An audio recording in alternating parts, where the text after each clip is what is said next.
Hi,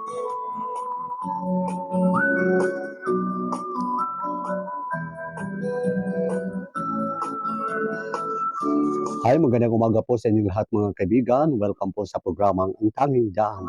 Programang inihandog ng Church of Christ sa Iglesia ni Cristo na niwala na si Cristo ay tunay ni Diyos at tunay na tagapagligtas. Si Cristo ang tanging daan, katotohanan at ang buhay na walang hanggan. Good morning, South Central Mindanao, North Cotabato, Kidapawan City, buong South Central Mindanao, Visayas, Luzon. Magandang umaga po sa inyong lahat. Sana po nasa mabuti tayong kalagayan sa mga sandaling ito. Ganun din ang ating mga kapatiran na mga OFW sa iba't ibang dako ng mundo. Magandang umaga, magandang tanghali, magandang hapon, magandang gabi po sa inyo. Anumang oras na makita ninyo ating video ngayong umaga. Ano po, welcome po sa ating programang Ang Tanging Daan. Huwag niyo kalimutan ibahagi po ang ating video upang marami-rami rin po ang ating mararating mga kaibigan para po sa umagang ito. Tayo po ay mapakinggan tuwing araw ng Sabado dito lang po sa Pilipinas. Magandang umaga ulit mga kaibigan. Siyempre po maraming salamat din po sa ating butihing sponsors na si Alma and Primitivo Garino. Pagpalain po kayo ng pong may kapal. Ganon din si Ma'am Ali Gaitera all the way from Italy. Magandang umaga sa inyong lahat mga kaibigan. Okay, sana pagpalain po kayo ng pong may kapal.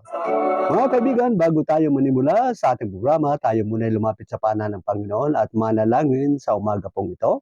Panginoon, sa umaga pong ito, kami po lumalapit po sa inyo upang humingi ng kapatawaran ng aming kasalanan na gawa sa inyo sa isip, salita at sa gawa. Ngayong umaga, tulungan niyo po ang bawat isa sa amin, lahat ng aking mga viewers, pagpalain niyo po ang kanilang mga buhay, lahat ng nagsishare po ng live na ito, pagpalain niyo po ang kanilang buhay at pangingatan niyo po sila po, Panginoon. Maraming salamat po, Panginoon, sa umaga pong ito, tulungan niyo po ang bawat isa sa amin. Ito ay aking samot na langin sa tayong karapatan lamang ng pangalan ni Jesus. Amen. Mga kaibigan, isang awitin po para po sa inyo ngayong umaga.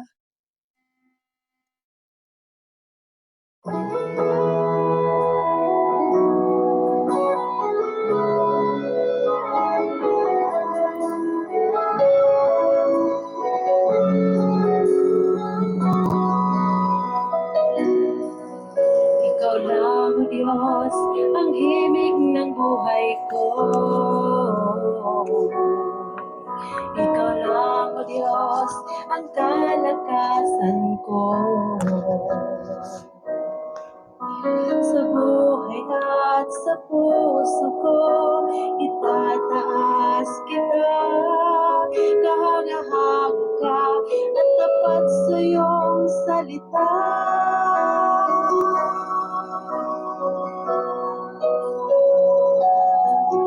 Ikaw lang, O Diyos, ang himig ng buhay ko. Ikaw lang, O Diyos, ang kalakasan ko. Sa buhay at sa puso ko, itataas kita. Kahanga-hanga ka at tapat sa iyong salita.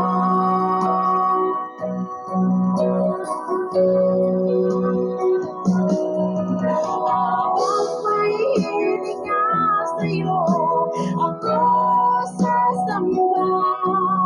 Habang mayroong lakas, pupurihin kita. Dakila ka na siyang may likha ng langit at lupa.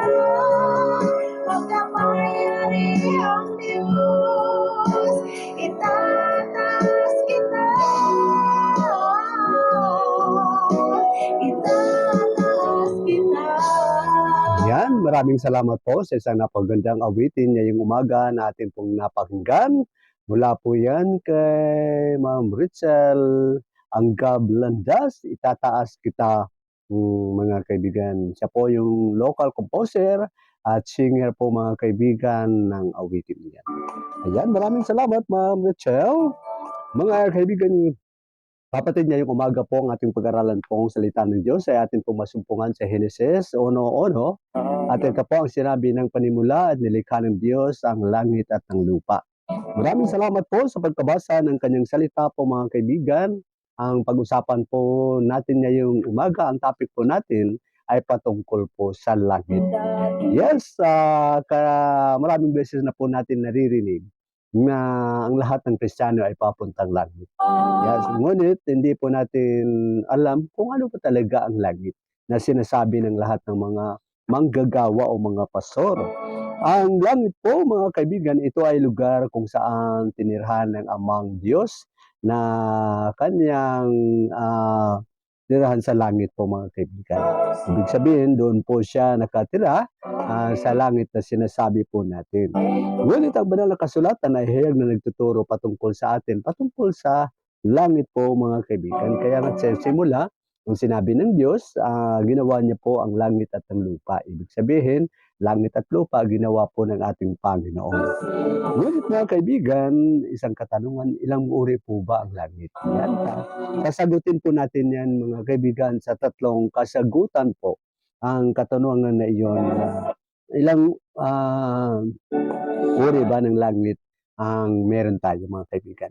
Yan ang sinasabi sa banal na kasulatan po mga kaibigan. Yung una, ito po mga kaibigan, there are three kinds of heavens. Ayon sa scriptures po mga kaibigan, the three heavens in the scriptures. Unang-una po, yung tinatawag po natin na first heaven, which is the atmosphere. Yan, atmosphere po mga kaibigan. Ano po ba makikita natin ng atmosphere? Yung atmosphere po mga kaibigan, dito po lumilipad ang mga ibon sa himpapawid, ganon din ang clouds, ano po? Clouds po mga kaibigan, natin makikita po. Yung marating po ng ating mata, sinasabi natin yan, langit yan. Yan, nakikita po natin ang kanyang kulay blue, ganon din po mga kaibigan. Ibig sabihin po, ang unang langit po ay sinasabing atmosphere. Dito po lumilipad ang mga ibon na ginawa ng Diyos at yun din ang ginawa ng ating Panginoon na langit. Ginawa ng Diyos na langit. Yung sa simula po, ang ginawa nilikha niya po ang langit at ng lupa, yung makikita po ng ating mga mata po mga kaibigan. Yun po. Ayon po sa Genesis 1:20, ito po ang sinabi, at sinabi ng Diyos, magkaroon ng tubig, maraming bagay na mabubuhay, at magkaroon din ng ibon sa himpapawid. Ito po yung sinabi niya, ginawa niyang langit, na kung saan doon lilipad po ang iba't ibang uri ng mga ibon. Iba't ibang uri ng mga ibon, mga kaibigan, o ganun din ang mga bakal na lumilipad tulad ng aeroplano po mga kaibigan. Doon po natin, unang-una makikita po natin yung sinasabag na atmosphere. Ayan po mga kaibigan, na kung saan makikita po natin ang lahat ng mga bagay na lumilipad po mga kaibigan. Tulad ng ibon, ganun din ang mga eroplano, ano pa bang uri ng sasakyan po mga kaibigan na lumilipad sa himpapawid po mga kaibigan. Yun ang sinasabi dito, yun po yung tinatawag na atmosphere. Po mga kaibigan, dapat po natin malaman kung ilang uri ba ang langit. So unang-una po, yung tinatawag natin unang heaven, unang langit po, yung tinatawag natin na atmosphere. Ibig sabihin, kung saan lumilipad ang mga ibon sa himpapawid at ganun din ang mga sasakyan pang himpapawid po mga kaibigan. So una po, no, yun, tandaan po natin, unang langit po, tinatawag na atmosphere. Ayun, ano po ba yung atmosphere? Doon po lumilipad ang iba't ibang uri ng ibon, ganon din ang mga sasakyan na panghimpapawid. Okay, so yun po mga kaibigan, mahalaga pong malaman po natin ito. Pangalawa pong langit po mga kaibigan. Yung pangalawang langit po, ayon sa Genesis 22:17, mga kaibigan, ito yung sinasabi nating space, no? Celestial heaven. Ibig sabihin, space, the real of the sun, moon, and stars reference in. Ibig sabihin, na kung saan makikita natin yung araw, doon po siya nakalagay po sa pangalawang langit, sinasabing tinatawag na space. Yun po ang tawag dito ay space. Ibig sabihin po doon po nakalagay ang araw at doon din po nakalagay ang sinasabi natin na moon, buwan po mga kaibigan.